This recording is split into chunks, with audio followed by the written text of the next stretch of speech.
إلهي بزنته لنكا مران منجدون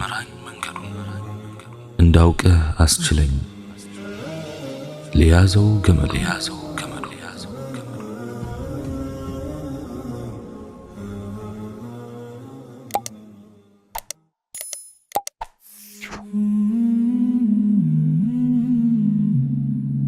بسم الله.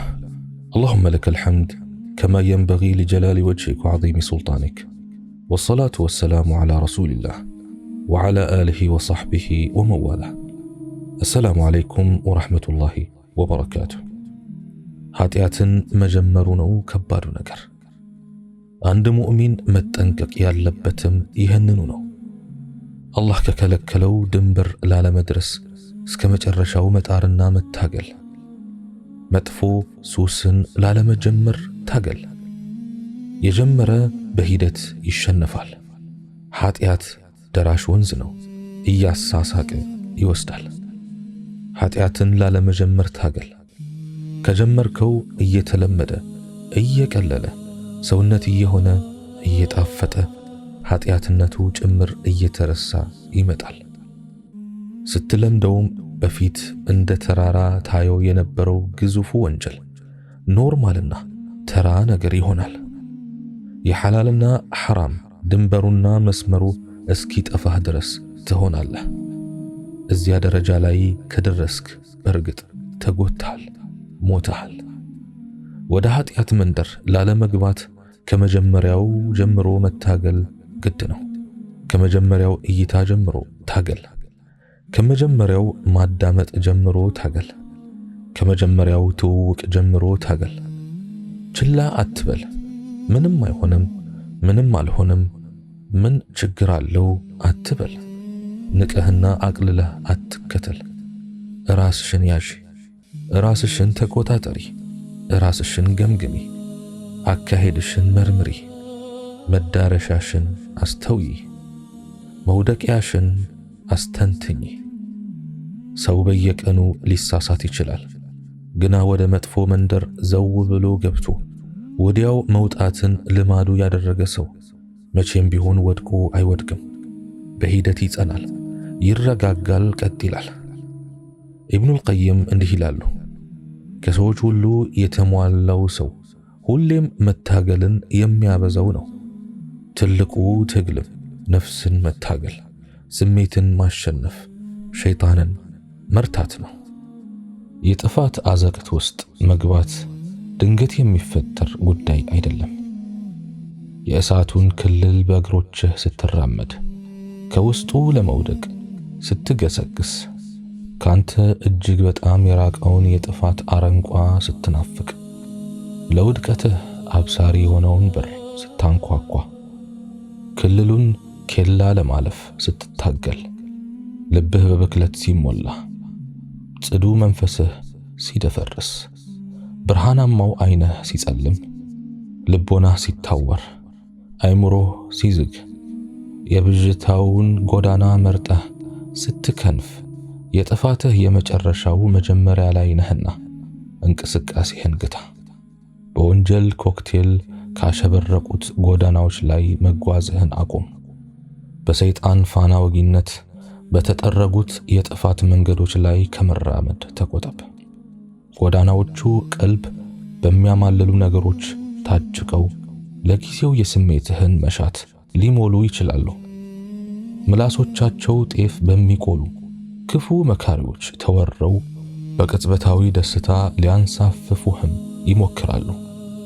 የተገኘውን ሁሉ በሚያግበሰብሱ የዱንያ አምላኪያን ተከበው ትኩረትህን ሊሰልቡት ይችላሉ። ግና እነኚህ ጎዳናዎች ወደ እንጦሮንጦስ የሚያመሩ መሆናቸውን ልብ በል።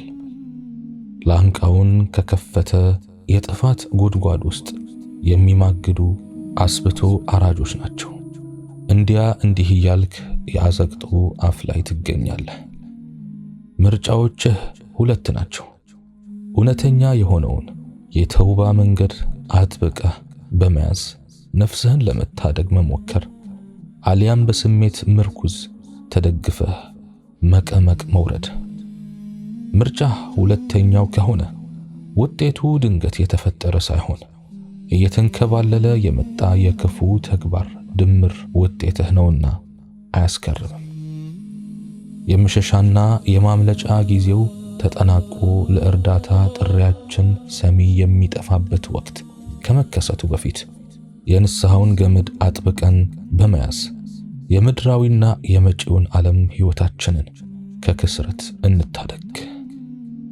ኃጢአት በአንተና በጌታ መካከል እክል ነው፣ ጋሬጣ ነው፣ ግርዶ ነው። ለምነህ ለዱዓህ ምላሽ አታገኝም። ሰርተህ ከድህነት አትወጣም። አስበህ አይሳካልህም። ተወዳድረህ ትሸነፋለህ። ለሥራና ለትምህርት ተፈትነህ ትወድቃለህ። ምኞትህ አይሰምርልህም። ያቀድከው አይሆንልህም። ምክንያቱም ነገሮች መንስኤና ውጤት አላቸውና። ኃጢአት ብክነት ሲሆን ጽድቅ ግን በረከት ነው።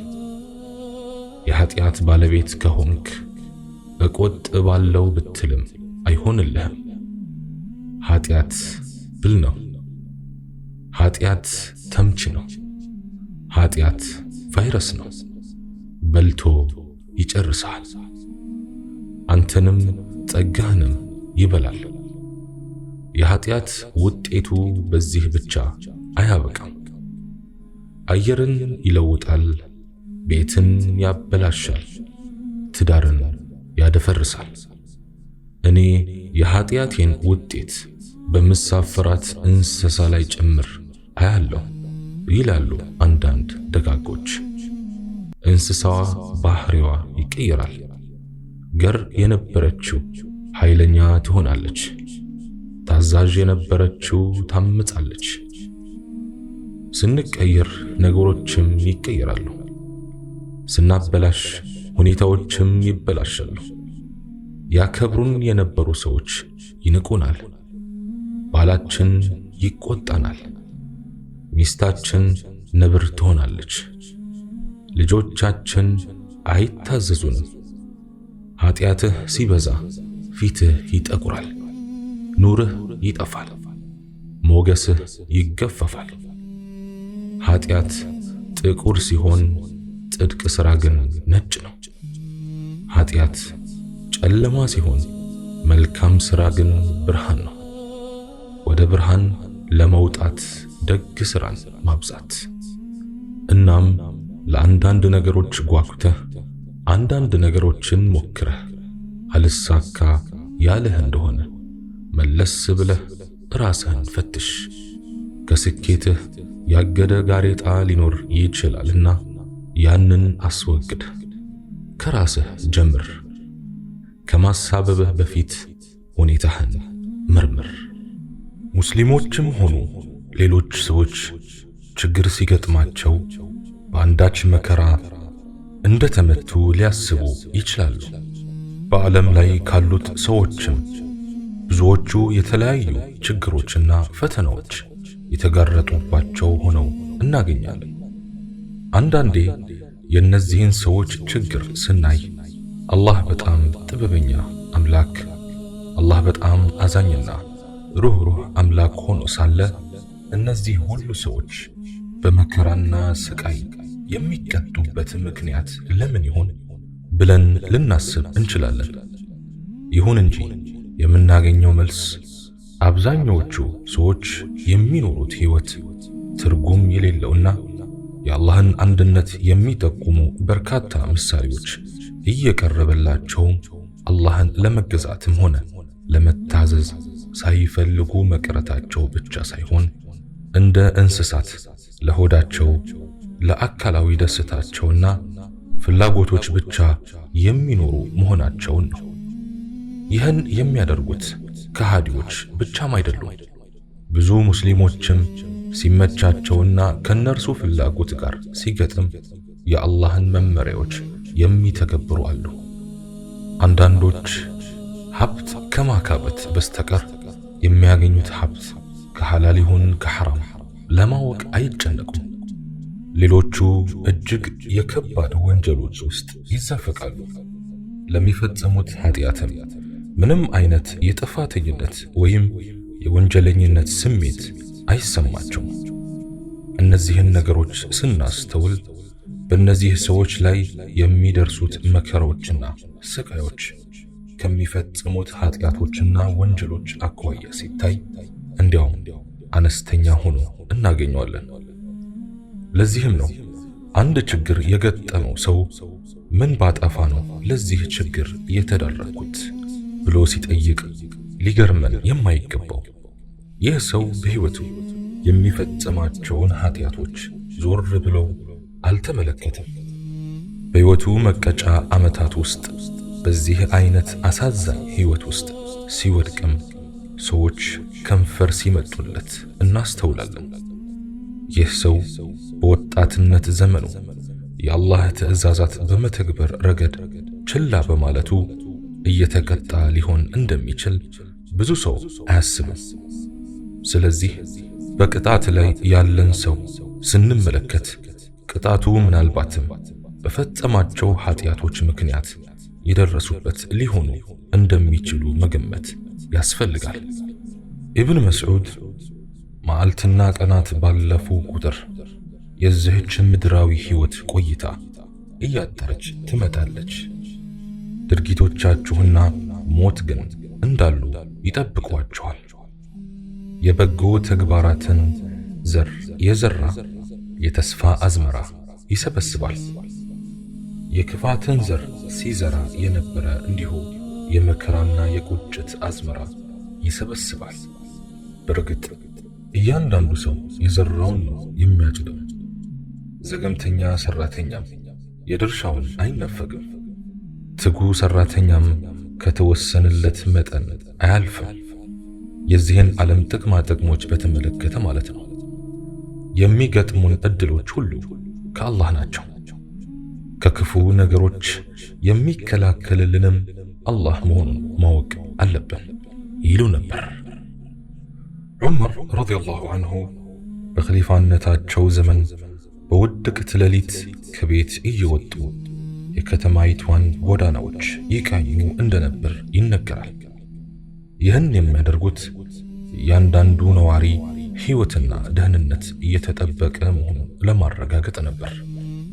በአንዱ ሌሊት እንዲሁ እንደለመዱት ከአገልጋያቸው ጋር ሆነው በከተማይቱ ጎዳናዎች በመዘዋወር ላይ እያሉ ደከሟቸው። በአንድ ቤት አጠገብ አረፍ አሉ። አጠገባቸው ካለው ቤት ውስጥ አንዲት አዛውንትና ወጣት ሴት ሲከራከሩ ነበር። የሚጨቃጨቁት ለሽያጭ በተዘጋጀ ወተት ጉዳይ ነበር። አዛውንቷ ወተቱን ለማብዛት ስለፈለጉ ለልጃቸው በይ ወተቱ ላይ የተወሰነ ውሃ ከልሽበት ሲሏት፣ ልጅቷ ይህን ማድረግ ሐራም መሆኑን አሚር አልሙእሚኒን ተናግረዋል፣ አላደርገው በማለት የአዛውንቷን ትዕዛዝ ስትቃወም ሰሙ። አዛውንቷ አንቺ ደግሞ ዑመር አሁን የት ያየናል ብለሽ ነው ስትላት፣ ወጣቷ ዑመር ባያዩን የዑመር አምላክ ያየናል እኮ በማለት አጥብቃ ተቃወመቻቸው። ዑመር ወጣቷ የምትለውን ለኢስላም ያላትን ታማኝነትና ሐቀኝነት ሲሰሙ በጣም ተደነቁ። በሚቀጥለው ቀን ያቺ ወጣት ማን እንደሆነች ሲያጠያይቁ ስሟ ኡሙ ዐማር ቢንቱ ሱፍያን ኢብኑ ዐብድላህ አሰቀፊ መሆኗንና ያላገባች መሆኗ እንደተነገራቸው ወዲያው ከልጃቸው ዓስም ረዲየላሁ ዐንሁ ጋር አጋቧት። አላህ ይህን ጋብቻ የተባረከ ሲያደርግ ከልጅ ልጆቻቸው ታላቁና ሷሊሕ የሙስሊሞች መሪ ኸሊፋው ዑመር ኢብኑ ዐብዱል ዐዚዝ ማስገኘቱን እንረዳለን። አላህ በሰማነው የምንጠቀም ያርገን። ሱብሓነከ አላሁመ ወቢሐምዲክ አሽሀዱ አን ላ ኢላሃ ኢላ አንተ አስተግፊሩከ ወአቱቡ ኢለይክ። ወሰላሙ ዐለይኩም ወረሕመቱላሂ ተዓላ ወበረካቱሁ።